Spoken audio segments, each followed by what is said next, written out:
So this movie is on other print options. We're going to begin by defining some titles to print on the worksheet. We're going to look at an option to print the grid lines. We can change the page order in which the pages print. We can suppress the error messages that are displayed on the worksheet. We have the options to print the headings, either the row or the column headings. And finally, we have an option that actually isn't really a print option, and that is to add a background to your worksheet. And once you do that, that background actually will not print out. So we're going to talk about other print options. I've got some content, some information about the NASDAQ Stock Exchange stocks, not the industries, but the actual companies that begin with the letter A, and a whole bunch of financial information on those companies. When we have some content in a worksheet and we want to print it off, you can go to Control P to go back to the print area. And if the print job is large, now I don't know at what point that you'll see this and what point you won't, but if it's large enough, you'll see this Show Print Preview icon that you can click on instead of just the print preview showing up by default. Well, this print job is large if you consider 2,246 pages to be large. Now, I said I had a lot of content on these stocks, but I don't have that much content. This is something you need to be aware of.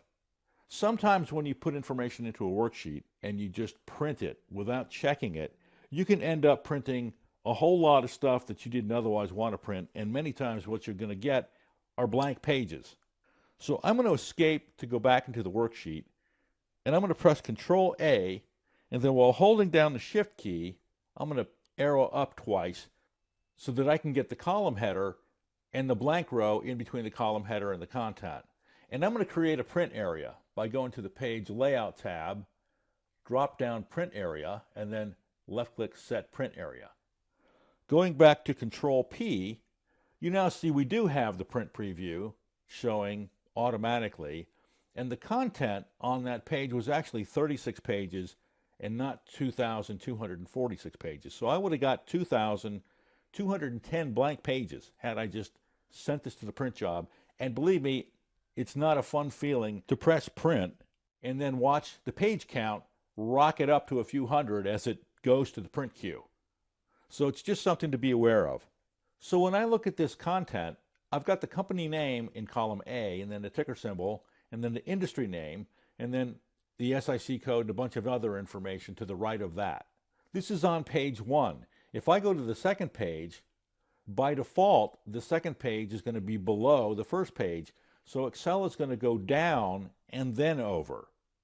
So I still have my company names listed in column A, but I've lost my headers. The column on the right is the SIC code, but if you didn't know that, you really wouldn't know that. Going to the next page, which after Excel goes down to the bottom, it'll go over to the right, which is what it just did. So I've got my headers back, so I know the exchange, I've got the class size, I've got some other information, including my field that I stuck in there, but I don't know what company this is associated with. And when I go yet one more page into the document, going down a page, I've lost my column headers and my company name. So I have no idea what this information pertains to at all. So we can fix all that. So in order to fix this, I'm going to hit Escape and we're going to go back into the worksheet. I'm going to launch the Page Setup dialog box by left-clicking the dialog box launcher. And we're going to go to the Sheet tab, where we have the option underneath the print area, which we've already defined, to set some print titles, which are the rows to repeat at top, reading right off of the description for that field. And I can collapse this down and select some rows if the dialog box sort of gets in the way, but you don't have to do it that way. I'm going to leave it open, and with the cursor blinking in that field, I'm going to select the two rows that I want to repeat at the top, which are the column headers and then the blank row underneath the column header. And then the columns to repeat at left are the company names, which are in column A. I'm going to then go to the print preview, where the first page looks the same.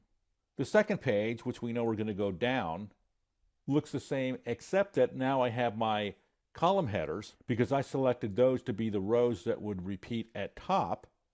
Going to the third page, now I also have my column headers, which would have been there anyway, but I also have my company name, which were the columns to repeat at left, and going down to the fourth page, where before I didn't have the company names or the column headers, now I have both.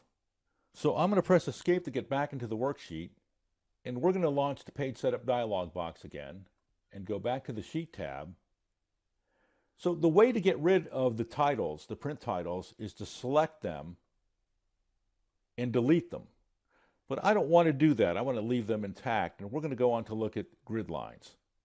We can print grid lines, and I'm going to select grid lines, left-click OK. I'm going to click off of our selected area. The grid lines that we're choosing to print are not the grid lines that we see in the worksheet, because I can go to the View tab and turn those off, and then go back to Control P, the print preview, and we have grid lines. These are the grid lines that we can choose to print or not. They are independent from the grid lines that are shown on the worksheet. This can help when you're looking at a hard copy document to visually line up the columns and rows to find content and data easier as you talk about it, or manipulate it or deal with it. So I'm going to go back into the worksheet once again, Escape, and we're going to go to the Page Layout tab and launch the dialog box again, and back to the Sheet tab again. I mentioned a few times that the default way that Excel will print out the sheets is to go down and then over, and the graphic displays that pretty well. But we can change that order to go over and then down. And I'm going to do that and leave that setting. But before we go back to the print preview, I want to look at the options that we have for printing cell errors. I'm going to move this dialog box over a little bit, and in column G, I put a formula in there to generate errors on purpose, to show you that we have some options when we print this worksheet out when it comes to printing errors. We can print them as displayed, pretty self-explanatory. What you see is what you're going to get. You can print them as blanks. You can print them with a double dash, or you can print not applicable. And if that is the error message that you're getting in your worksheet and you choose that one, it really isn't going to be any different than just printing off the error message as displayed. So I'm going to choose the double dash because blanks is fairly obvious. And I'm going to go to Print Preview, where we get the first page, the upper left-hand corner of the entire content that's going to be printed out. And the second page, since we changed the default, is going to go to the right, which contains the column with our error messages, which are currently going to print out using a double dash. So I'm going to escape once again to get back into the worksheet, where we're going to take a look at yet another setting by going to the Page Setup dialog box, the Sheet tab. We have the option to display in the print job the row and column headings. When I go to Print Preview, what we get is all the numbered rows on the left side and the lettered columns above. With those, in combination with printing the grid lines, if you're talking through a document that's fairly large, it's got a lot of data, you should fairly easily be able to identify data points. For instance, if I say the content on cell C29, you can quickly discover that it's bank. If I had to try to describe that in a different way, about midway through the page, to the right side, etc., probably be a little bit more difficult to do. So once again, I'm going to go back into the worksheet. So we're going to talk about one more piece of functionality, and that is to add a background to the worksheet. To do that, we go to the Page Setup group on the Page Layout tab. We're on the Page Layout tab now. Left-click Background. I'm going to work offline. And where your practice files are, select that logo and insert it.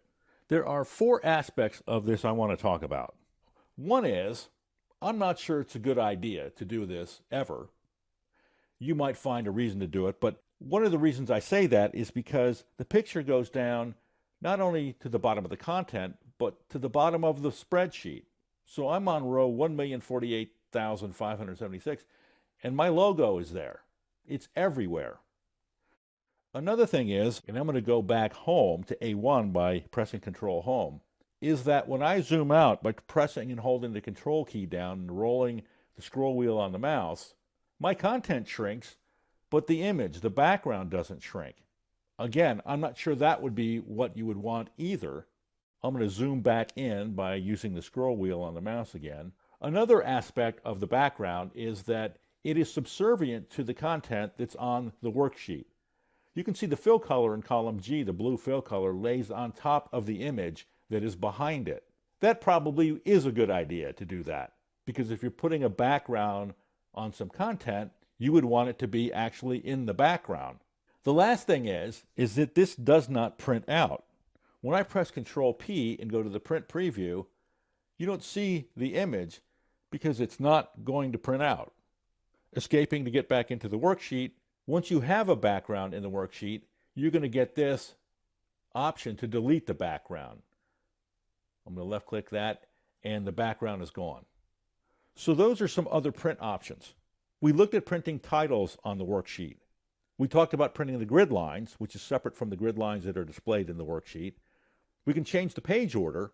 We can suppress the printing of error messages or get the error messages to print out in a different form other than the way they are displayed on the worksheet. We can print column and row headings, and we can insert a background image into our worksheet.